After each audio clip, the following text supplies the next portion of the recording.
Stalin itu bilang bahwa kalau satu orang meninggal itu tragedi, kalau sudah ribuan orang meninggal itu statistik. Mending kalau ditutupi. Saya senang, itu berarti orang jahat yang cerdas. Ini bodoh semua, cuma berdebat dan doktrin. One is too many. Satu itu udah terlalu banyak. More than one. Lebih dari satu is stupidity. Lebih dari satu adalah kebodohan. Kalau di Jepang aja, menterinya itu salah ngomong soal harga beras ya sampai mundur. Apalagi ini orang keracunan. Kualitas bagus dengan 6.500 dengan kualitas buruk dianggap sama. Saya nggak ngerti tuh. Itu sistem ekonomi apa itu ya? Siapa yang mau beli? Kok kenapa dia mau beli? Hanya orang terpaksa yang mau beli. Nah, kalau sudah aneh itu tugasnya BPKP, dia memeriksa.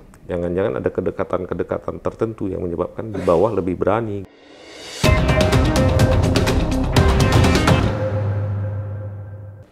Halo semua, ketemu lagi di kanal ini.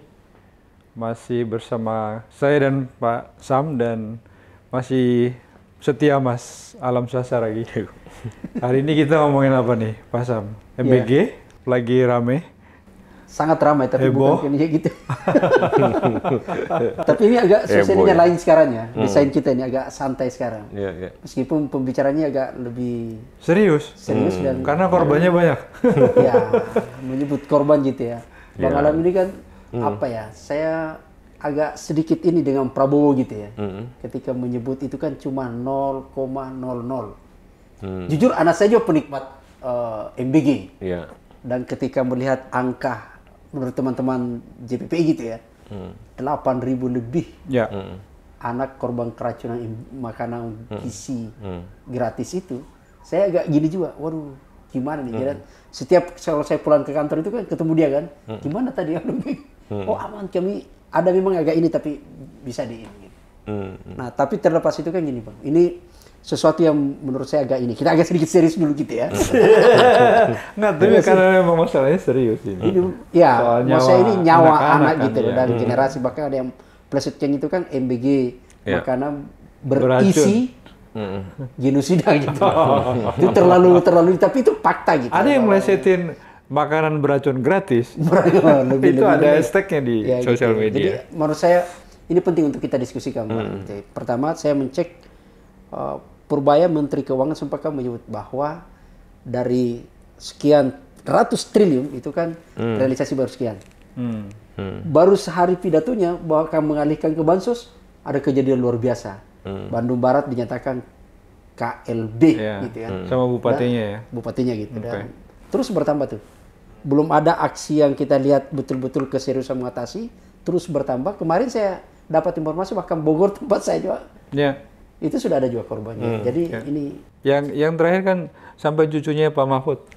Cuma pun kena gitu ya. Ya mau cucu siapapun tidak boleh kena gitu ya. Betul. Ya begitulah. Itu kan sebetulnya udah bisa diprediksi ya dari awal. Cuma memang kadang-kadang komunikasi publiknya para pejabat kita ya. Kalau toh tadi memang betul ya, saya belum saya cek. Kalau Pak Prabowo bilang cuma 0,007 itu kan Pak Prabowo kan dapat masukan dari bawahan ya, bukan. Pertanyaannya bawahannya kenapa main-main angka gitu kan. Ada cerita ya yang seringkali dianalogikan dengan Stalin. Stalin itu bilang bahwa kalau satu orang meninggal itu tragedi, lebih kalau sudah ribuan orang meninggal itu statistik gitu ya. Itu cynical dari orang-orang terhadap angka-angka ketika menyangkut aspek kemanusiaan, dan itu biasanya dipakai pada saat perang. Waktu perang itu kan seringkali diceritakan sekian orang meninggal sekian. Nah, tapi MBG ini bukan soal perang, ini kan pelayanan publik ya. Makanya wajar kalau kemudian saya lihat juga Ombudsman ikut mengawasi dan sudah menyampaikan ada 8 temuan gitu ya yang diambil. Dan sebetulnya temuan-temuan Ombudsman itu suatu yang sudah dibicarakan di netizen, di publik ya. Jadi wacana publik, dengan kata lain sebetulnya lembaga negara satu ini kemudian mengkonfirmasi apa yang diisukan oleh publik itu, mulai dari kesenjangan lebar antara target sama realisasi gitu ya. Salah satu temuannya, kalau itu kan juga Menteri Keuangan sudah menyebutkan. Kemudian ada maraknya kasus keracunan massal di berbagai daerah gitu ya. Nah itu yang kemudian di-counter dengan jumlah yang sangat kecil. Saya harus akui ya, adab berkomunikasi dari para petinggi Kita ingat Menko Pangan dulu ngomong, itu belum terbiasa. Nah, hari ini sudah ada kericuhan. Belum terbiasa dengan makanan. Ya, kemudian hari ini udah ada kekacauan. Kekacauannya itu ada yang meninggal, mirip tanda-tandanya seperti keracunan, tapi bukan pada hari ketika satu rombongan keracunan di Bandung, tapi juga membiru, mengeluarkan busa, kemudian ribut masih. Yang lucu itu ribut.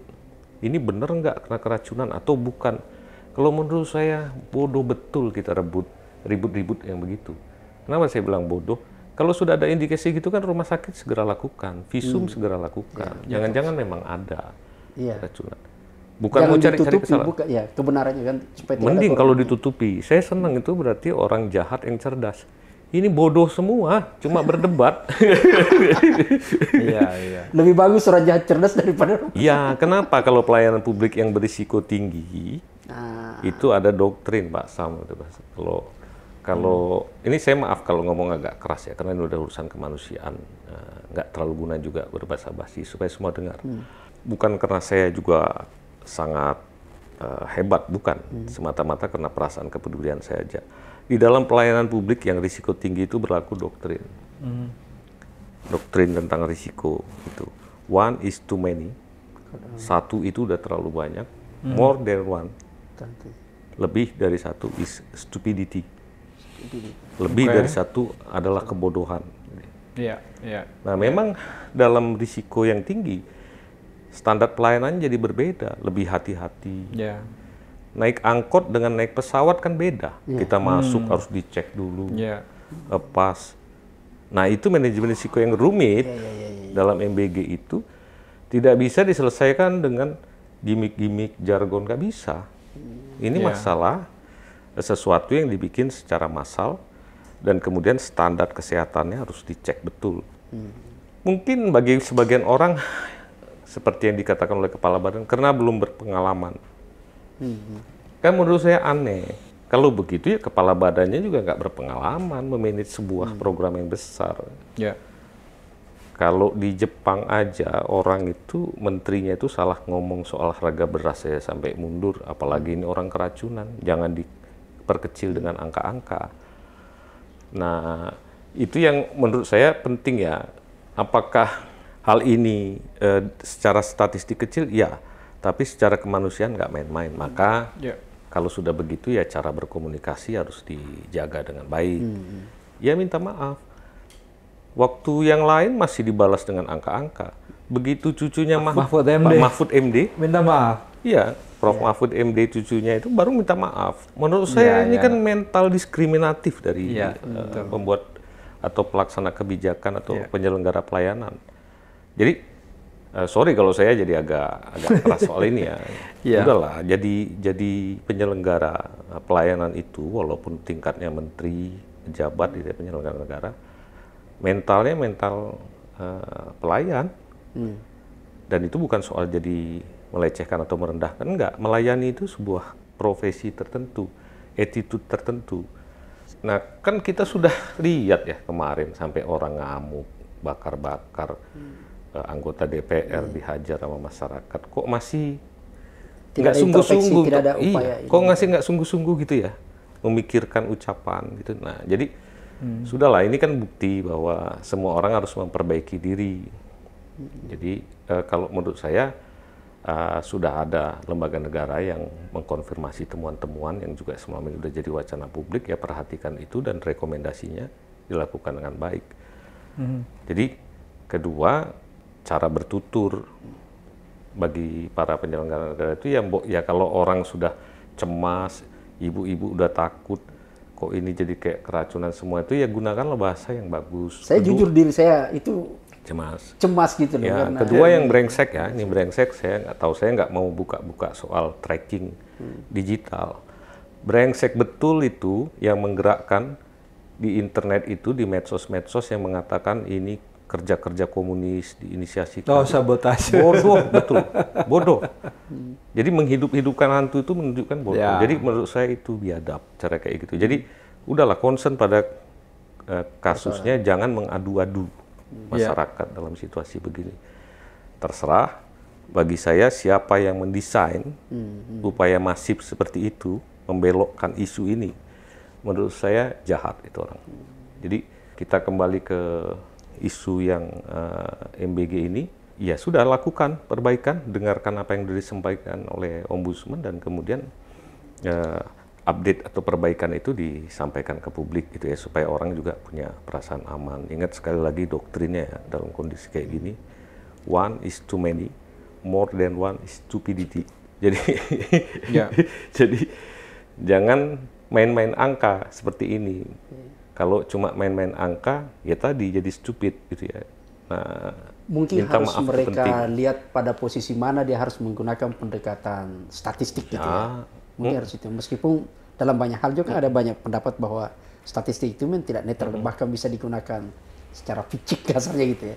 Bayangin, menyebut angka 5.000 versi KSP gitu ya, atau JPPA 8.000, itu kan berbeda kesannya ketika menyebut masuk di presentasi 0,00. Soalnya ada niat memang untuk membuat situasi bahwa supaya publik menganggap, oh itu hal yang biasa saja, menormalisasi seolah-olah di situ. Padahal tadi kan harusnya dia akan menyatakan, oke, ini loh sebagai saya pejabat, tindakan ini akan saya lakukan. Iya, tapi kalau saya nangkap yang tadi disampaikan Mas Alam tuh yang menarik, satu itu terlalu banyak, lebih dari satu itu adalah tolol yang luar biasa. Jadi itu sebetulnya satu prinsip yang memang value-nya luar biasa gitu Mas. Standar value-nya luar biasa kalau memang bicara soal pelayanan yang menyangkut keselamatan manusia gitu. Saya kira sepakat dengan analogi naik angkot dengan naik pesawat dengan standar keamanannya beda gitu. Beda. Karena resikonya lebih tinggi loh naik pesawat. Bahkan kalau orang bercanda ada bom kan langsung diangkut tuh, nggak ada toleransi sama sekali kan. Saya kira rakyat nggak ada yang mau menolak itu, apalagi ini kan janji politik yang dipilih oleh 58% dari pemilih. Mereka kan merasa, oh bagus, tapi ya lakukan dengan baik, jangan defense. Kalau dikritik oleh publik itu ya didengarkan, kemudian dilakukan dengan. Namanya juga kebijakan publik kan juga ada ruang untuk kritik loh. Ya itu yang menurut saya sih mungkin ya mudah-mudahan segera direspon dengan baik. Kalau ada yang bilang hentikan, bukan orang bilang tutup kan, enggak. Hentikan itu maksudnya segera evaluasi. Jadi jangan juga merasa, wah ini sudah politis. Saya pikir yang politis itu siapa? Saya pernah dikirim WA ketika saya lagi menyampaikan kritik tentang ini. Jangan terlalu emosional. Saya bilang, saya berbicara dengan stressing, bukan emosional. Kalau saya bilang bodoh, itu sebuah fakta, bukan kemarahan. Nggak ada gunanya saya marahin. Jadi menurut saya, ya kalau faktanya begitu, ya sudah. Mungkin harus diklarifikasi itu oleh publik ya, ke pejabatnya gitu ya. Bahwa proyek ini, saya lebih cenderung menyebut proyek gitu. Bukan program. Bukan program gitu ya. Kan di situ ada vendor macam-macam lagi. Bahwa MBG ini itu program politis, iya, dia janji politik, Tapi kalau bahwa ini kejadian ini dianggap sentimen politis apa semua, enggak juga lah. Saya kira kalau itu sih gini Pak Sam, saya pengen meletakkannya bahwa hampir semua presiden itu punya program populis. Iya kan, yang namanya bantuan sosial. Dan itu semua kita tahu, nggak ada masalah dengan itu. Tapi kan begitu ada penyimpangan, ada gap antara desain program dengan implementasi, kan kemudian ada evaluasi. Dan kayaknya lucu juga Mas yang ini, saya nggak tahu kenapa ya. Kalau misalnya belajar dari BPNT misalnya, dari sejak Raskin, itu Rastra kemudian, itu kan ada pihak ketiga tuh yang diajak untuk melakukan evaluasi, entah itu kampus, entah lembaga think tank, bahkan World Bank atau IDB kan juga bantu tuh. Agar program ini jalan lebih bagus. Tapi kenapa dengan MBG ini kemudian kita ya, paling nggak saya secara pribadi, nangkapnya itu jadi kayak seolah-olah ini ditutupin gitu loh, nggak boleh ada kritik sama sekali gitu. Dengan misalnya kita lihat jurnalis yang ada dicekek-cekek itu mau konfirmasi ke apa namanya, AI kemarin terakhir yang di istana itu ID-nya diambil. Gimana ya Mas? Ya panik aja menurut saya, nggak biasa terus kemudian melakukan treatment ini sebagai serangan, enggak lah, bukan serangan, ini kan orang menuntutkan pajak yang sudah dibayarnya itu dipergunakan dengan baik. Seperti misalnya ini, salah satu teman ombudsman ini penetapan mitra yayasan dan SPPG yang belum transparan serta rawan konflik kepentingan. Ini kan itu menarik tuh.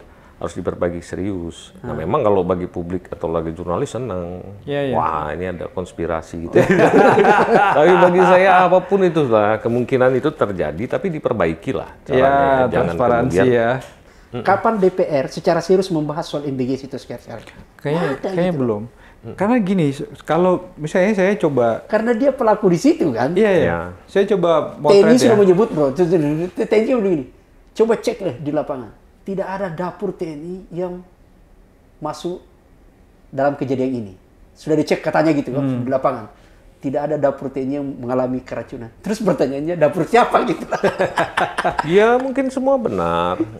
Kalau kita plastik-plastik gitu ya. Mungkin semua benar, tapi kan walaupun ini dibilang porsinya cuma sekian, kan itu sudah sinyal. Ya. Kalau sudah alert itu keluar, karena ini kan tempat yang punya risiko tinggi, kita memasukkan satu barang ke dalam tubuh orang. Betul. Itu bukan main-main. Kalau teman-teman yang rezimnya hak asasi ya, ini kan dimandatkan. Pertanyaan orang memasukkan sebuah barang ke tubuh orang secara sengaja itu, nah, ini saya itu bisa menjadi bentuk pelanggaran HAM. Misal program. Nah, maka jadi serius kasusnya nanti. Kalau mau seram-seraman ya bagi saya itu masih nggak ada apa-apa. Celotehan anggota DPR itu seperti mengungkapkan data pribadi orang aja udah pidananya besar, apalagi yang kayak gini. Tapi kan sudahlah, kita kan dulu semua mudah memilih.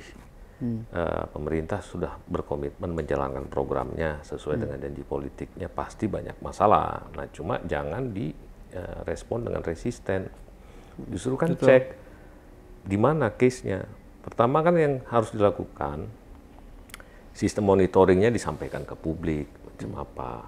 Yang kedua, dari hasil monitoring itu atau evaluasi itu apa temuannya, dan kemudian ada audit reguler dilakukan. Yang kayak tadi yang disebut isu di masyarakat bahwa ada konflik kepentingan, ada sistem perkronian, kan tinggal dievaluasi oleh BPKP gitu.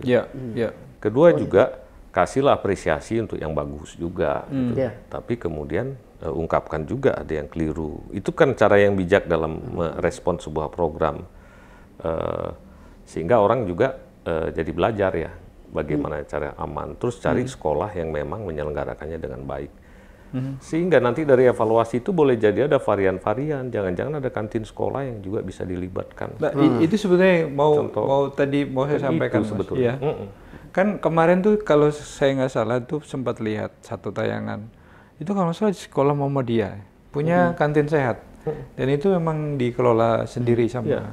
Itu keren. Dan kemarin kayaknya di Indonesia Timur tuh makanan lokal. Jadi dikasih ubi, dikasih itu. Itu kan sebenarnya satu contoh yang menarik ya. Kenapa itu nggak dikembangkan gitu? Jadi kalau ada inovasi-inovasi seperti itu kan dari kritik-kritik ini aja lihat ya. Say sorry itu penting. Jangan gara-gara cucunya Pak Mahfud lantas baru ngomong maaf. Iya, betul. Aduh, kalimat saya sebentar lagi nggak enak keluar. Nah, saya mau membayangkan kalau yang begitu ditampung, diajak dialog, terus kemudian lihat juga dong yang kreatif-kreatif yang bisa ditiru, sehingga dalam waktu sekian tahun, 1 tahun, 2 tahun, akhirnya Indonesia itu menemukan pola makan bergizi gratis yang pas, yang cocok, tujuan yang sampingannya, yang positif, bisa menggerakkan ekonomi lokal, pemanfaatan. Dan mungkin jangka panjang ketahanan pangan bisa juga. Iya, ada pemanfaatan produk-produk lokal itu kan bukan lagi jadi wacana, bisa kita lihat. Jadi itu cara, maksud saya tuh kritik itu harus diambil sebagai bagian dari dialektika dalam penyelenggaraan pelayanan publik yang menghasilkan sesuatu yang lebih baik. Dan satu hal yang menarik tadi kan, dengan hukum dialektika itu jangan-jangan justru mendorong potensi-potensi variasi-variasi ke arah keanekaragaman makanan lokal misalnya gitu ya. Lalu kan kita kemudian kalau ke situ diskusinya maka ingat sama tema ketahanan pangan nih. Nah, kita sampai di mana konteks itu hari ini gitu ya, karena kita juga beberapa waktu belakangan ini kan juga membaca informasi heboh soal harga beras nih, Mas. Iya. Nah, itu sebenarnya ini kita ada di mana pada posisi itu, Mas? Iya, konteksnya seperti yang dibilang oleh Pak Sam tadi ya. Sebelum tadi kan juga ubi aja ada gizinya segala macam gitu ya. Intinya kan sebetulnya MBG itu dua tujuannya, sebetulnya dia tuh long term public investment. Yang membuat orang di sekolah itu selain yang untuk ibu hamil dan sebagainya, ada juga ya, ada yang untuk gizi buruk. Jangan salah loh, di Indonesia itu kita itu angka kematian akibat malnutrisi yang nutrisi buruk ya, itu hampir mirip dengan negara Afrika pada 2021, walaupun income per kapita kita jauh dibanding mereka. Nah, itu bisa dilihat ya di data itu nanti. Di data itu kan kita kelihatan tuh yang negara-negara Afrika terus Indonesia tahun 2021. Itu menunjukkan bahwa sebetulnya program malnutrisi di Indonesia itu sangat serius ya. Tentang malnutrisi itu bukan sekedar gizi buruk aja, bayi-bayi yang mati karena kemudian nggak dapat asupan makanan yang baik. Dan kemudian gizi buruk ini kan untuk memperbaiki ketika mereka masuk usia lebih dari 5 tahun tuh ada isu stunting dan lain sebagainya. Jadi menurut saya program MBG, program perbaikan gizi buruk itu satu dari sekian banyak cara untuk mengatasi tingkat kematian akibat gizi buruk tadi, malnutrisi tadi. Nah, itu yang menunjukkan bahwa MBG itu begitu penting. Nah, Pak Sam bilang tadi, maka juga perhatikan keragaman lokal ya. Yang paling penting kan standarnya diberitahu. Terus kemudian pola konsumsinya. Nah, salah satu kan problem kita hari ini di beberapa tempat itu juga sudah semenjak puluhan tahun ini sudah dibiasakan orang yang makan sagu hari jadi makan beras. Orang yang makan jagung harusnya mulai makan beras. Orang yang sudah tadinya itu makan singkong, ubi itu sekarang juga udah makan beras. Alhasil kalau kita ngomong ketahanan pangan itu pertama prioritinya itu pasti beras, dan kemudian beras itu juga kontributor inflasi yang cukup tinggi. Nah, pertanyaannya kembali ke yang Danar tadi, lantas gimana situasi perberasan kita? Kemarin itu yang MBG itu konsumsi berasnya dipasok dari mana? Saya sih berharap mudah-mudahan dari produk-produk lokal ya berasnya.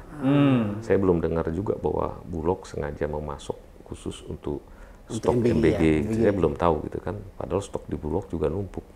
Nah, dan jangan salah MBG itu nanti kita bahas khusus lagi soal impor beras. Ya bisa lah kalau impor beras, tapi konteksnya gini, MBG itu menyerap, bisa dihitung itu berapa jumlah beras yang diambil. Ini terlepas siswanya bawa pulang makan apa nggak makan ya, tapi kan dibeli itu ratusan ribu ton juga. Kalau itu terjadi berarti ada serapan juga terhadap beras di stok market atau masyarakat yang sudah ada. Plus kemudian pemerintah juga kemudian karena obsesi swasembada pangannya, anggaran ditingkatkan begitu besar, maka kemudian produksi digenjot, harga pembelian gabah di petani dinaikkan jadi 6.500, orang kemudian ikut berubah, bahkan standar kualitas penyerapan gabah juga dihilangkan, bebas saja gabah. Jadi orang 6.500 kualitas bagus dengan 6.500 dengan kualitas buruk dianggap sama. Saya nggak ngerti. Saya nggak ngerti itu sistem ekonomi apa itu ya. Sebentar Mas, kalau itu dianalogikan sebagai produksi sebuah barang, berarti kan QC-nya nggak ada itu? Ya. Bisa dibilang begitu nggak? Ya ditiadakan, bukan nggak ada.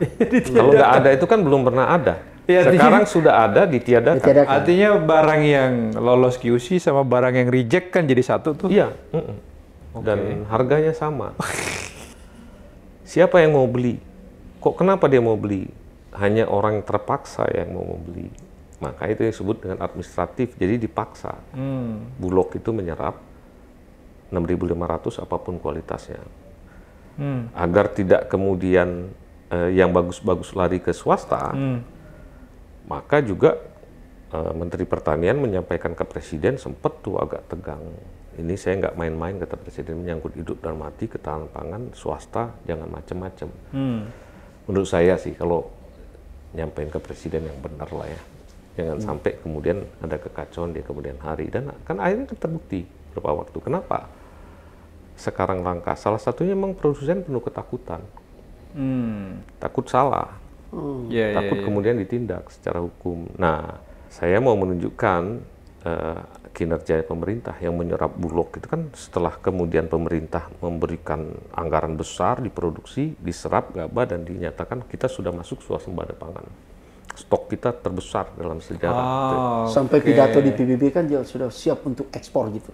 Ya boleh. Saya sih nggak pernah mau lihat ini ya. Pidato presiden itu produk dari tim di bawahnya. Jadi maksud saya boleh. Nanti mari kita lihat ya.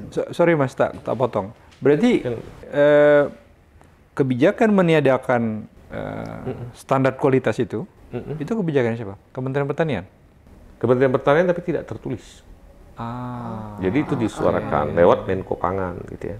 Dan namanya Bulog sebagai pelaksana kan ikut. Nah pada saat itu diterapkan dengan bersamaan juga terpaksa kan peraturan dari Badan Pangan Nasional diubah. Jadi harga pembelian untuk pengadaan pemerintah, HPP itu harga pembelian pemerintah, bukan untuk swasta nih ya, bukan untuk swasta. HPP-nya? Ya itu 6.500 dinaikkan. Tapi waktu itu sebelum berubah lagi kemudian ya, waktu itu harga eceran tertingginya nggak diubah. Harga 13.500 sampai 14.900 kalau tidak salah nih ya saya untuk yang premium. Beras itu ada dua, medium sama premium. Tapi intinya gini lah, bahwa yang harga untuk ke konsumennya itu tetap dipatok, tidak berubah, tapi yang pembelian gabahnya dari petani dinaikkan. Itu kan sudah membuat marketing margin makin tipis. Nah, prosedur. Belum lagi kualitasnya. Nah, itu yang saya maksud. Nah, kemudian kedua, karena dibikin inequality, jadi semua diserap dengan harga 6.500. Nah, data yang ada yang diambil dari Bulog itu, yang dibeli dengan inequality itu jumlahnya sudah sampai 65% daripada total dari total penyerapan oleh Bulog. Separuh lebih ya? Iya, 34,5% yang masuk dalam standar kualitas. Sesuai standar. Apa itu kadar airnya? 25%. Ya, kalau paling di sini tinggi. boleh kita bicara statistik nih. Kalau kadar airnya lebih dari 25% tuh nggak boleh. Jadi itu dianggap di luar standar. Jadi dia kadar air harus 25%. Maksimal ya? Ya maksimum. Nah kemudian kadar hampa. Kadar hampa itu misalnya ada gabah tapi di dalamnya itu nggak isi kopong gitu istilahnya. Itu maksimum 10%. Itu dianggap kualitas gabah yang standar gitu ya. Nah gabah kering gabah kering panen itu dibeli dengan 6.500 apapun. Bahkan ada kejadian-kejadian yang kemudian sengaja direndam dulu katanya gitu ya. Supaya beratnya jadi lebih tinggi. Naik gitu. kembali. Kayak sapi gelonggongan kalau gitu. Nah, gitu kan terjadi. Tapi bagi saya mungkin itu terjadi di mana-mana ya. Kalau dibiarkan kayak gitu, itu perilaku alamiah. Betul. Nah, kalau kita lihat dari data banyak yang tinggi tuh, terutama yang kualitas penyerapan secara totalnya itu rendah-rendah itu cenderung lebih buruk kualitasnya itu lebih banyak. Tapi juga ada yang lumbung-lumbung padi kita kayak Sulawesi Selatan dan Sulawesi Barat itu sampai 80% yang inequality, artinya yang dilakukan luar standar. Itu Kalteng malah 100 ya. Ya karena juga sedikit kebetulan. Kalteng sedikit. Untuk daerah-daerah yang produksinya sedikit itu cenderung memang inequality-nya banyak lebih. Tapi yang menarik itu yang lumbung-lumbung padi ya. Itu kok ada kayak Sultra itu bisa bagus ya. Sultra itu di situ kan cuma yang inequality di 16%. Ya. Sementara 84 yang sesuai standarnya. Ya, yang semua sulbar yang tinggi 80. Iya. Kan ada sesuatu yang aneh nih sebetulnya. Nah, kalau sudah aneh itu tugasnya BPKP dia memeriksa. Jangan-jangan ada kedekatan-kedekatan tertentu yang menyebabkan di bawah lebih berani gitu. Iya. 80%. Bahkan pernah juga ada yang agak ngotot gitu. Kampung saya Mas Denar itu. Ya saya nggak tahu lah. Ada padi saya juga di situ. Iya. Saya nggak tahu tuh kampung pejabat mana itu. Iya. Nah di sini. Nah, itu yang saya maksud ya, kita akan lihat data-data seperti itu. Ya sudah, berarti kan kita nggak boleh lagi membantah bahwa risiko kualitas buruk itu ada. Nah, inilah akibat satu ya kebijakan yang dilakukan itu, kebijakan harga itu pertama menaikkan HPP, gabah, tapi kemudian harga eceran tertinggi nggak dinaikkan tetap gitu ya, sehingga kejepit tuh para pedagang. Itu satu aspek Satu aspek. Kedua ada kebijakan stok yang menerapkan penyerapan dengan stok tinggi, inequality, bahkan udah lebih dari 2,5 juta ton. Wow. Padahal stok tahun lalu aja masih ada 1,7 juta ton gitu ya. Memang kita surplus. Bagi saya secara kuantitas oke. Pantas itu anggota DPR itu kan ada kan pergi kunjungan tuh dari Gerindra. Beras abu-abu. Ya, ya. Itu suara tuh Ya. Nah, ini quality kan. Dia kan harus dibawa, dikeringkan dulu. Ada yang kemudian belum tentu juga dapat mesin pengering yang bagus, kemudian digiling, setelah digiling kemudian ada dua kemungkinan di dalam gudang stok Bulog itu. Satu yang memang bagus sesuai standar, tiga kemungkinan lah, bagus sesuai standar. Yang kedua adalah beras-beras yang diserap dengan standar yang tidak sesuai, itu cenderung kemungkinan akan menghasilkan beras yang kualitasnya nggak terlalu bagus. Yang ketiga, sisa stok tahun lalu yang belum dilempar ke market, masih ada yang bekas impor. Kalau sudah lebih dari 4 bulan itu ada beras itu akan turun mutu. Iya. Bayangkan kalau sudah 8 bulan. Nah, itulah yang mungkin kalau dilihat kok warnanya beda. Nanti macam-macam polemik. Oh, itu karena penggilingannya belum beres segala macam. Kalau cari alasan gampang. Tapi seperti yang kita udah bicarakan tadi, ya sudah kita lihat aja bagaimana nanti di akhir ya. Satu. Nah, orang mulai berpolemik, ya nggak apa-apa kalau surplus, kita bisa jual, kita bisa ekspor. Hati-hati, harga produksi di Indonesia itu udah tinggi. Mau didamping seberapa harga? Dan itu dibiayai dengan APBN. Jadi nggak sesederhana itu. Jadi hati-hatilah memberi masukan ke presiden ya, jangan bluffing. Kasihan presiden ya. Nah, itu kepala negara loh. Bukan main-main. Kita udah pilih dia jadi presiden, itu berarti jadi kepala negara. Jangan bermain-main dengan informasi untuk ke presiden. Nah, di situ kalau kemudian stoknya tinggi, kualitasnya tidak bagus, kemudian juga rendemennya rendah, maka kalau rendemen rendah itu kan produksinya itu hasil beras per kilogram gabahnya itu juga rendah. Dengan kata lain, harga jadi lebih mahal, biaya produksinya. Anda selama ini misalnya kalau kualitas bagus itu 1 kilogram misalnya bisa menghasilkan 54% beras. Jadi beras ya? Jadi beras. Sekarang karena buruk, kualitasnya, kadar airnya tinggi segala macam, hanya menghasilkan 30%. 50, enggak terlalu jauh sih, beda-beda tipis, misalnya 50%. Walaupun cuma beda 4%, itu pengaruh ke harganya tinggi, 6.500. Dia harus up harga untuk dapat. Ya, kalau 50% aja, harga 6.500 kan berarti harga giling beras itu di luar ongkos angkut sudah 13.000. Nah, orang awam, netizen yang banyak ngomong berisik itu kadang kok tinggi sekali, pasti mafia. Di sana 6.500, di sini dijual sudah 13.000 sampai 14.000. Mahal sekali. Ya, kita memang harus sabar ya melihat orang yang bereaksi tanpa mengetahui fakta. Yang memang manusia memakan gabah, kan enggak.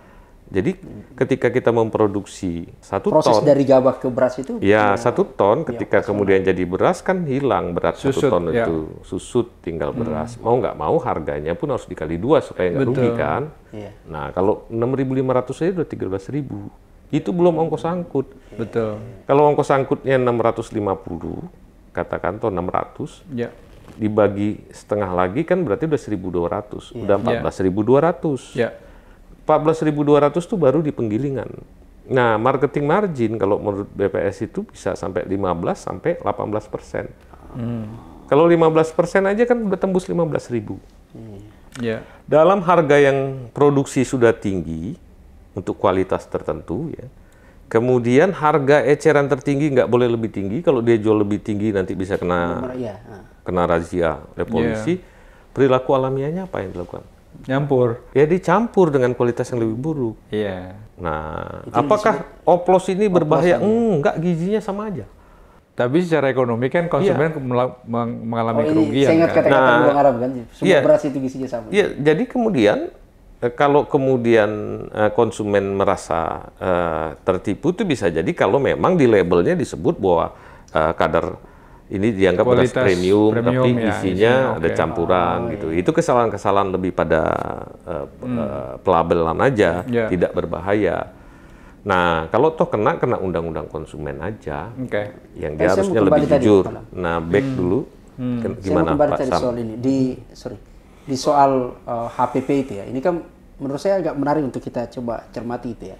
HPP kan tiba-tiba naik tuh 6.000, dinaikkan gitu ya. Tapi harga eceran tetap itu. Maksudnya di balik ini, kenapa tiba-tiba Menteri Pertanian ini dengan Menteri apa? Itu kan menaikkan harga. Bagi petani sih bagus sih gitu ya, naik.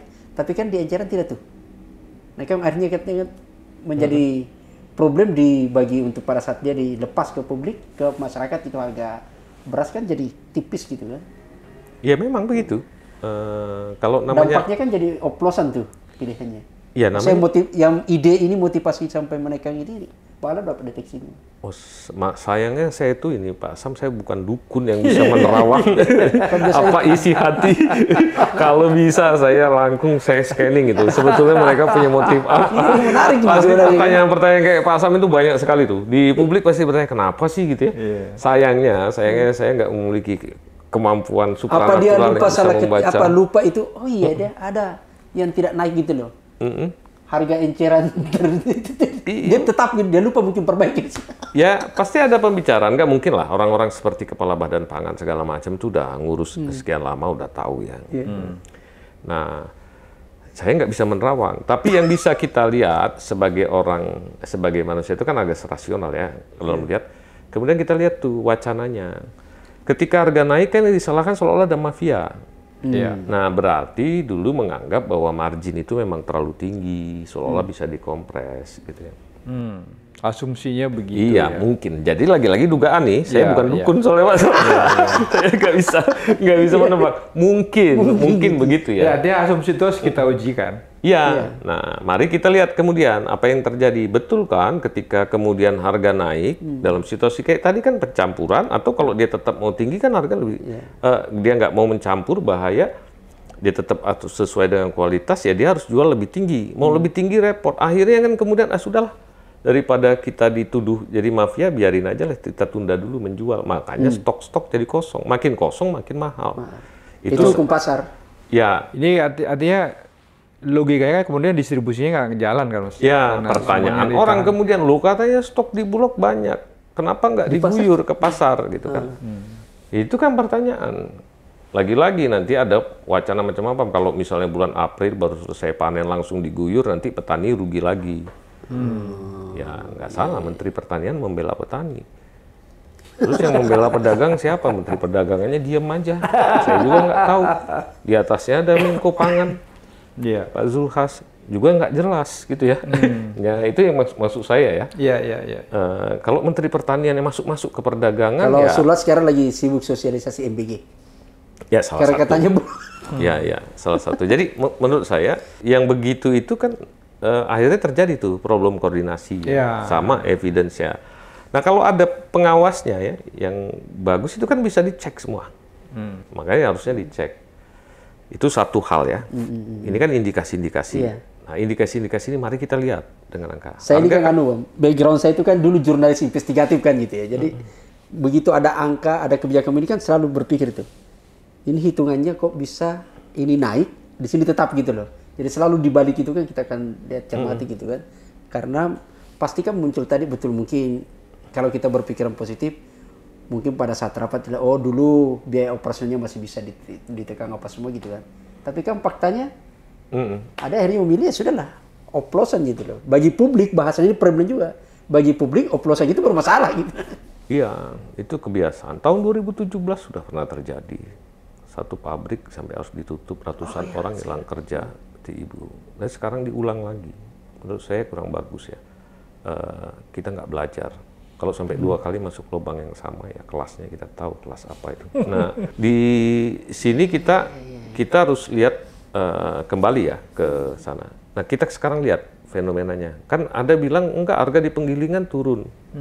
Ya kalau orang takut membeli harga dari petani, ya di penggilingan turun. Iya. Kalau orang mau jual gabah, tapi orang penggiling-penggiling besar bilang, kami males lah daripada dirazia.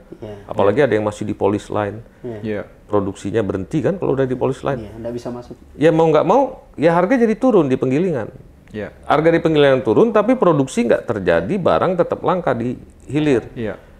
Langka di hilir harus ditutup oleh stok bulog, tapi menutup dengan stok bulog ini membanjiri pasar juga lambat. Akibatnya wajar kalau harga naik. Nah, kita bisa lihat di grafik ya, misalnya saya ambil di situ rata-rata harga untuk di konsumen itu atau di pedagang besar, harga harian beras di pedagang besar itu kalau kita lihat dalam kilogram itu naik tuh sudah sampai 15 dalam bulan Juni sampai bulan Agustus mulai naik. Padahal di situ katanya stok banyak, penyerapan tinggi. Nah, mari kita lihat kalau dengan tabel ya, tiap bulan itu sampai Agustus dari Januari, total produksi ini di luar stok tahun lalu ya. Total produksi itu udah sampai 24,81. Memang kita lihat bulan Maret April karena panen raya itu paling gede, produksi 5,23 juta ton gitu. Tapi total sudah 24,81 juta ton. Konsumsi kita itu baru 20,59 juta ton sampai Agustus, sehingga ada surplus sebesar 4,23 juta ton. Inilah yang dibangga-banggakan, kita surplus. Ya kan biasa aja kalau produksi dengan anggaran besar digenjot, kemudian dipastikan ya pasti produksi jadi lebih banyak, terus harga pembelian dinaikkan jadi 6.500, ya memang jadi banyak, jadi surplus. Anak yang masih kuliah disuruh jadi menteri juga kalau dikasih anggaran kayak gitu bisa gitu. Ya, itu logika sederhana. Logika sederhana. Kadang-kadang kan banyak orang melebih-lebihkan. itu menyebut anak yang kuliah. Iya lagi kuliah, sebentar kamu jadi menteri gitu. Ini anggarannya sekian, terus bisa. Jadi maksud saya. Jadi kan ini saya mau merespon netizen yang euforia gitu mengatakan enggak. Saya hargai kerja kerasnya untuk sampai memanfaatkan anggaran dengan baik gitu ya. Pupuk didistribusikan dengan baik, saya hargai itu. Itu baik sekali. Sehingga kita punya surplus 4,23. Oke. 4,23 ya. Dari 4,23 surplus itu diserap oleh Bulog 2,91 juta ton. Lebih dari separuh ya? Lebih dari 2,5 juta yang saya bilang tadi ya. Itu hebat tuh Bulog. Asik tuh bisa nyerap sampai segitu, sampai bulan Agustus ya.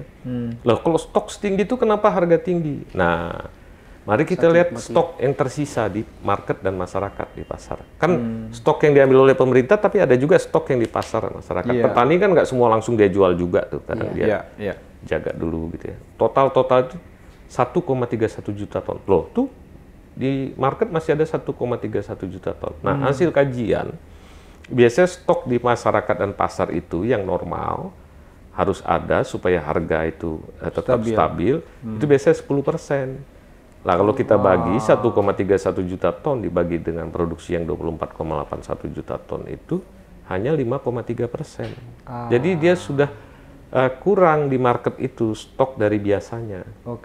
Sementara pemerintah melepas stok dari gudangnya juga lambat.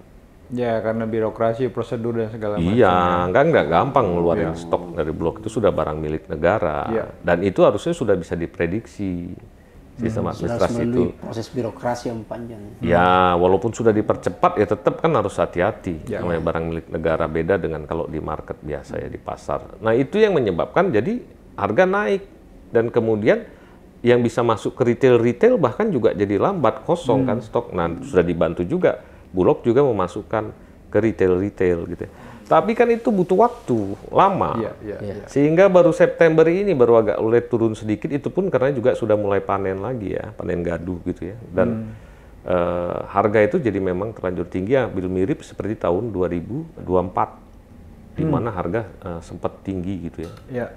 Dan dulu kita impor karena produksinya nggak surplus. Jadi menurut saya kembali ke bagaimana mengelola pangan ini, itu kalau kemudian stok besar itu bukan sesuatu yang hebat juga.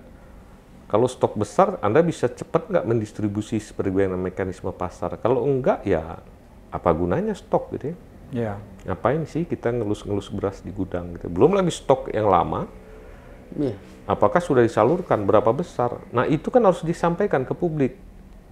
Jangan sampai nanti beredar keluar itu beras-beras yang sudah 8 bulan umurnya di dalam gudang Bulog. Nah kan dia kan ada sistem antrian stok itu untuk disampaikan. Nah itu kalau bisa memang harus dilihat, disampaikan ke publik. Hari ini lagi-lagi informasi agak tertutup ya, kurang dijelaskan sehingga publik lebih banyak berspekulasi. Dan ini kan kemudian di medsos jadinya. Apalagi medsos, stok banyak kok harga tinggi, diserang kan pemerintah. Menurut saya karena mereka nggak ngerti stok yang banyak itu stok di gudang Bulog, bukan stok di pasar. Betul. Secepat di pasar itu sisa 1,31. ada delay. Iya. Nah jadi menurut saya yang gitu-gitu. Nah kedua kemudian juga cara meresponnya jangan di defense, ini kerja mafia, apa-apa mafia, apa-apa mafia. Satu. Terus yang kedua juga jangan dikatakan ini anomali, jangan terburu-buru. Nggak anomali kalau kita lihat fenomenanya kan. Ini fenomena mekanisme pasar biasa. Pelajaran ekonomi mikro pengantar gitu juga bisa menjelaskan ini. Jadi menurut saya nggak terlalu inilah Nari kalau kita ceritanya memang kalau boleh kita simpulkan mismanagement aja. Nah mismanagement itu bisa terjadi tapi ya ke depan ya diperbaiki aja supaya lebih akurat. Tapi ya ini sih gini, saya kan nggak punya pengetahuan ekonomi ya yang cukup baik. Tapi baca data ini kan kemudian jadi ngerti, oh ini sebetulnya memang persoalan jumlah yang ada di pasar dengan permintaan itu nggak klop. Jadi kayak mekanisme supply and demand biasa kan. Ini memang mekanisme pasar yang terjadi, responnya juga alamiah gitu. Jadi ya mestinya itu dilihat sebagai satu hal yang perlu diintervensi secara lebih rileks juga gitu kan, nggak perlu euforia gitu. Nah kita lihat ya stok Bulog 2,91 di pasar 1,31 sampai bulan Agustus. Bayangkan kalau saat itu sudah sangat masif ya makan bergizi gratis, kalau sudah masif, maka di market itu yang karena nunggu dari Bulog lama pasti permintaan beras juga banyak. Untungnya cuma realisasi anggarannya belum banyak nih MBG. Kalau banyak itu tambah aja kira-kira 800.000 ton. Per hari berkurang itu kan MBG lagi. butuh 1,2 triliun. Itu anggaran. Tapi maksud saya konsumsi berasnya kan bisa dihitung ya. Kan? Ya, itu misalnya yang tidak yang dia ambil dari pasar lokal gitu ya oleh para dapur-dapur itu. Tapi menurut saya karena belum masif jadi tidak terasa. Kalau itu masif bisa sampai 800.000 ton. Atau 600.000 ton, 800.000 ton mengurangi lagi stok yang ada di market. Yang 1,3 itu. Nah, beruntung aja belum masif ya. Bukan berarti kita menyukuri kinerja yang nggak terlalu tepat waktu, tapi menurut saya blessing in disguise saja. Artinya kalau itu terjadi makin kusut ya? Iya, itulah. Jadi maksud saya nggak gampang loh nyeting program itu. Iya. Artinya memang dia berhubungan, dia relate sama. Jadi koordinasi memang itu. Ya bijak-bijak lah, kritik itu didengar. Kalau yang ngomel-ngomel dengan nggak basuh data asal ngomel ya dibiarkan aja. Tapi kalau yang serius itu ya direspon gitu dengan baik, dipakai jadi untuk memperbaiki kebijakan. Nggak usah jadi merasa jadi manusia super lah semua. Kita nih sama aja sesama warga negara itu kan sama-sama ingin negara ini jadi lebih baik. Nah, ini satu case. Hati-hati kalau kita sampai punya 3,5 juta ton surplus akhir tahun. Tahun depan kita mau produksi seperti itu lagi. Kalau surplus lagi 3,5 juta ton, ada 7 juta ton mau dibuang kemana? Kan logika orang kan begitu. Nggak usah sampai 7 juta ton karena 2 kali tahun. Yang nanti akhir tahun aja ada 3,5 juta ton misalnya surplus. Itu mau dibuang kemana? Ekspor? Nah kan paling gampang kan ngomong ekspor. Harga kita itu kalah dibanding Vietnam. Belum kualitasnya. Iya betul. Saya mau menyambung itu kata-kata itu kan. Sebenarnya kan waktu lagi-lagi bukan gini ya. Ketika pidato itu kan menyebut bahwa kita seolah-olah sudah siap landing untuk eksportir gitu. Di situ. Jadi karena surplus persediaan kita ini, maka katanya sudah siap. Tapi yang saya mau kembali ke itu kan kalau ekspor kita bicara kualitas. Tapi kan dan harga tentu saja. Karena kompetisi itu. Tapi kan kalau dilihat tadi kampus saya 80% Pak di bawah standar. Iya. Nggak nyampe gitu. Ya kecuali kita jadiin semacam bantuan pangan 3,5 juta ton untuk negara-negara yang lagi punya problem alat diplomasi bisa aja. Tapi itu kan namanya kita memberikan bantuan yang mengeluarkan uang. Kalau ekspor itu kan pedagang yang mau jualan pas lihat kualitas gitu kan. Misal ya. Nah, maka audit kualitas harus dilakukan oleh lembaga yang lebih independen. Oke, saya nggak mengatakan semua buruk ya, pastikan betul. Nah, kedua sirkulasi stoknya. Siapa yang bertanggung jawab di situ, Bang, untuk soal di kualitas? Ya pemerintah lah, karena dia yang menyerap itu kan ya. Bulog itu kan pasti sudah punya surveyor, misalnya dari surveyor Indonesia untuk mengecek kualitas segala macam pasti ada gitu ya. Tapi kan kita nggak tahu macam apa hasilnya. Terus kemudian kedua sirkulasi stoknya. Mana yang masuk sekarang, yang lama dibuang dulu, nanti masuk lagi yang baru sehingga stok itu fresh terus. Itu kan bisa dievaluasi, misalnya diaudit kinerja oleh BPKP. Biasa aja. Kalau masih ada kesulitan-kesulitan, kualitas belum bagus ya sudah. Yang penting itu jangan bertengkar nanti kalau di akhir tahun tuh ada stok yang makin hari kualitasnya makin buruk karena nggak bisa diserap gitu ya. Dan bertengkar di publik lagi. Bertengkar di publik dan eyel-eyelan rugi sama-sama kita. Nah itu jadikan masukan untuk planning tahun 2026. Ya. Apakah masih mau begini caranya gitu kan? Karena kita harus siap kalau kita mau ekspor kualitas harus bagus, harga harus murah. Pikirkan. Nah pertanyaan berikutnya. Nyampe nggak 2026 food estate yang di Papua itu sudah memproduksi beras dengan kualitas bagus, harga murah? Kalau itu juga ada, saya bukan peramal, tapi hampir pasti tidak. Nah, makanya saya nggak tahu.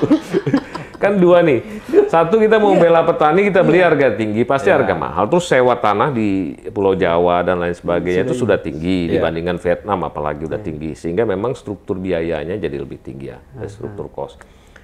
Bagaimana kalau kita juga mau menjadi lumbung pangan, katanya istilahnya, mau juga mengekspor beras banyak, ya bikin yang model food estate, nggak ada masalah juga bagi saya. Tapi yakin pekerjaan itu harus tuntas gitu ya, dalam waktu berapa lama, sehingga di dalam boleh jadi harga beras kita mahal, segala macam, kita punya stok beras yang cukup, yang harganya murah, kualitasnya bagus. Kalau di dalam ternyata surplus, supaya nggak mengganggu petani-petani kecil, maka kemudian ekspor, gitu kan. Nah itu juga harus disampaikan ke publik tuh, bahwa agendanya gini loh, setting kebijakan seperti ini.